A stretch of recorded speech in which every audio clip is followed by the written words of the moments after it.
کتاب الخرائج والجرائع میں ہے کہ بی بی نے جناب امیر علیہ السلام سے اپنا خواب بیان فرمایا، جو کچھ یوں ہے کہ میں نے حضرت محمد رسول اللہ صلی اللہ علیہ وآلہ وسلم کو خواب میں دیکھا کہ وہ ہمارے گھر آئے ہیں اور تشریف فرما ہیں۔ ان کے ہمراہ امام حسین علیہ السلام ہیں۔ انہوں نے میری منگنی ان کے ساتھ کر دی اور میرے بابا نے ان کے ساتھ میری تزویج فرما دی۔ جب میں خواب سے بیدار ہوئی تو میرے دل میں اس خواب کے اثرات تھے، کیونکہ ان کے علاوہ کسی نے میرا رشتہ نہیں مانگا تھا۔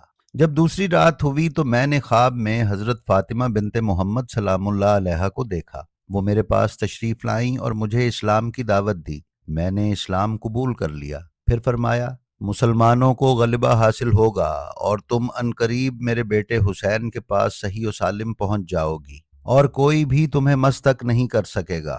شیخ مفید کی کتاب الارشاد میں ہی